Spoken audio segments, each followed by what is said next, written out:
दिल्ली में 8 फरवरी को चुनाव के नतीजे घोषित हो जाएंगे जब वोट्स की काउंटिंग हो जाएगी, लेकिन उससे ठीक एक दिन पहले 7 फरवरी को एक खबर आती है कि दिल्ली में आम आदमी पार्टी के जो चीफ हैं अरविंद केजरीवाल कन्वीनर, उनके घर एसीबी यानी एंटी करप्शन ब्रांच दिल्ली की पहुंच गई है और वहां पर पूछताछ चल रही है। सुबह से इसका पूरा घटनाक्रम लगातार जारी है, कुछ ना कुछ इसमें नई नई अपडेट्स आती जा रही हैं और अब शाम हो चुकी है। शाम तक लगभग 7 बजे हम लोग ये वीडियो शूट कर रहे हैं, तो अब तक क्या अपडेट्स आ गए हैं और क्या जानकारी पता चली है, उसके साथ हमारे साथी गौरव हैं जो इस पे नज़र बनाए हुए थे। जी गौरव जी, क्या क्या पता चला इस पर? सबसे पहले ये बताऊं कि जो इसकी शुरुआत होती है, आम आदमी पार्टी कल रात यानी 6 फरवरी को 9:30 बजे करीब एक ट्वीट करते हैं अरविंद केजरीवाल कि 15-15 करोड़ रुपए हमारे जो उम्मीदवार हैं उनको दिए जा रहे हैं, जो पहले से विधायक हैं उनको दिए जा रहे हैं। और उसके बाद तेज़ी से घटनाक्रम बदलता है। 11:30 बजे 7 फरवरी को अपने विधायकों को बुलाते हैं, उम्मीदवारों को बुलाते हैं जो 70 के 70 उम्मीदवार हैं आम आदमी पार्टी के। और उसके बाद उस बीच में खबर आती है कि बीजेपी ने एक चिट्ठी लिखी है एलजी को कि इसकी जांच करवाइए कि क्या वाकई इस बात में दम है कि 15 करोड़ रुपए के लिए लोगों को फ़ोन गए हैं। तो उस पर एसीबी जो है तुरंत एक्टिव होती है और अरविंद केजरीवाल के घर पहुंच जाती है, संजय सिंह के घर जाती है और मुकेश अहलावत जो विधायक हैं और मंत्री भी हैं आम आदमी पार्टी सरकार में, उनके घर पे पहुंचती है। अब जब एसीबी की टीम पहुंचती है वहाँ पे, तो वहाँ पे उनके आपके लीगल हेड हैं संजीव नासियार, वो पहले से मौजूद रहते हैं और वो उनको गेट पे रोकते हैं और उनको जाने नहीं देते हैं। कहते हैं कि आपका नोटिस जो है वो प्रॉपर नहीं है। उसके बाद टीम अंदर जाती है, अरविंद केजरीवाल के घर पर जांच करती है और 5 सवाल उनके लिए छोड़कर जाती है जिनका जवाब उन्हें चाहिए। पहला सवाल वो ये करते हैं कि जो ट्वीट किया है आपने, वो आपने खुद लिखा है या किसी से लिखवाया है। दूसरा वो ये पूछते हैं कि 16 एमएलए जिनके बारे में आप कह रहे हैं कि जिनको फ़ोन कॉल गए हैं, जिनसे संपर्क किया गया है 15 करोड़ रुपए देकर पाला बदलने के लिए, तो क्या आप इस बात से इत्तेफाक रखते हैं कि एग्री हैं आप कि ऐसा हुआ है? तीसरी बात वो पूछते हैं कि जो 16 एमएलए हैं उनके नाम क्या हैं, विधायकों के सारे नाम बताइए आप। चौथा सवाल वो पूछते हैं कि जिन नंबर से उनको कॉल किया गया वो नंबर हमें दीजिए।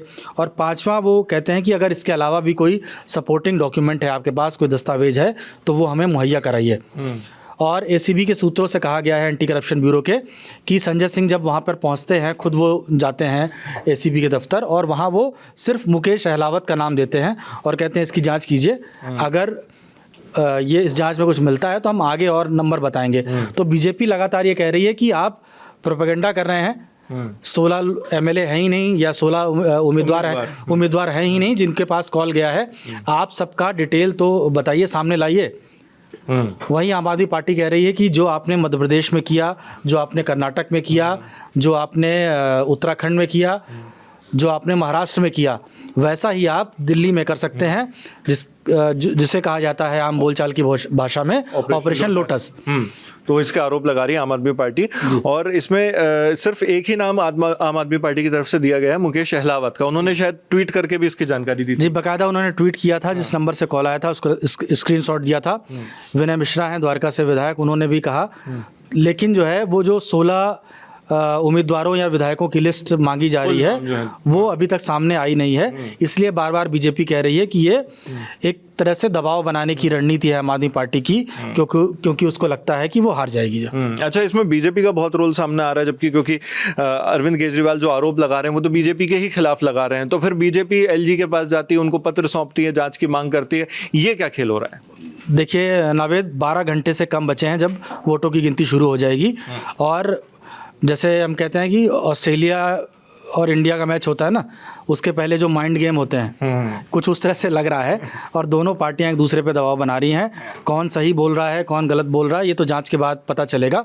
लेकिन फिलहाल जैसे आम आदमी पार्टी पहले से ये कुछ नाम उजागर कर रही है और दबाव बना रही है कि खरीद फरोख्त हो सकती है और अपने विधायकों को साथ में लेकर आए, एक वो मीटिंग करते हैं, तो उनकी अलग स्ट्रेटजी है। और जो बीजेपी वाले हैं वो एक तरह से एक संदेश देना चाह रहे हैं कि अगर एसीबी की टीम अरविंद केजरीवाल के घर पहुंच सकती है तो वो और कहीं भी पहुंच सकती है जो है। और आम आदमी पार्टी इस बारे में बार बार ध्यान दिला रही है कि देखिए आप, चीज़ें कितनी तेज़ी से हो रही हैं कि एक बीजेपी के नेता हैं विष्णु मित्तल, वो चिट्ठी लिखते हैं एलजी को, एलजी चिट्ठी लिखते हैं जांच करने के लिए, और ये खबर जब चलती रहती है तभी एसीबी की टीम जो है वो तीन बन के निकल जाती है और अरविंद केजरीवाल के, तो ये तेजी नजर आती बिल्कुल बहुत तेजी से घटनाक्रम बदल रहा है और एक तरह से आप कह सकते हैं कि दोनों तरफ से दबाव बनाने की कोशिश है, क्योंकि जिस तरह से एग्जिट पोल कह रहे हैं या जिस तरह से दोनों पार्टियों का दावा है, दोनों पार्टियां भले ही दावा करें कि हम बहुमत हासिल कर लेंगे, लेकिन उनके मन में कहीं ना कहीं ये है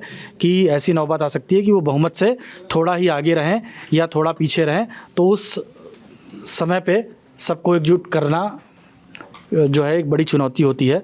और कल मैं एक आम आदमी पार्टी कवर करते हैं पत्रकार, उनसे बात कर रहा था, तो उन्होंने कहा कि यहाँ तक चर्चा चल रही है कि अगर आम आदमी पार्टी के विधायक अगर बहुमत के आसपास पहुँचते हैं तो उनको पंजाब ले जाने की भी तैयारी होगी। तो ये भी हो सकता है इसमें जी।